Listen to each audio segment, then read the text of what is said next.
Amron, depuis interpellé puis libéré aux dernières nouvelles.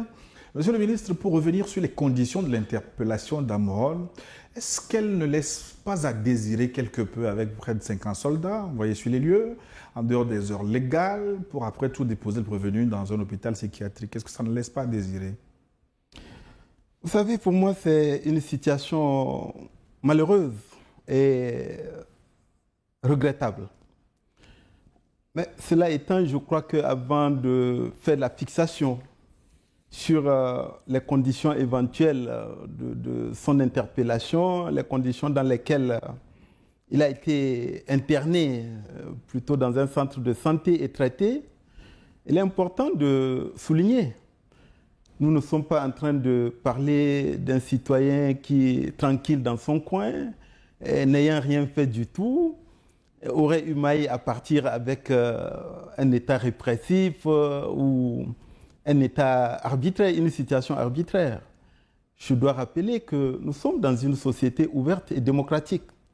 Les libertés sont importantes, y compris la liberté d'opinion et d'expression. Qu'on ait des opinions, qu'on ait des positions, qu'on veuille même critiquer les institutions, on peut le faire. Mais a-t-on besoin pour cela de se livrer à des outrances, de tenir des propos qui sont manifestement des propos qui relèvent de l'injure publique, de la diffamation, de l'outrage à des autorités ou à des citoyens? Alors, je crois qu'on peut s'exprimer, on peut exprimer son point de vue, on peut exprimer ses opinions, on peut même critiquer la conduite des affaires du pays, mais on n'a pas besoin des outrances auxquelles on a assisté, au flot au torrent d'insanité, de boue qui était déversé publiquement et quotidiennement à travers les réseaux sociaux.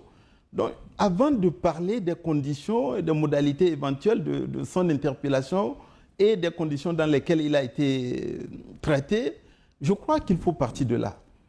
Et rappeler que nous devons avoir un peu plus de courtoisie, de civisme. Nous pouvons nous parler, on peut se critiquer. Un citoyen peut critiquer ce qu'il considère être pas satisfaisant.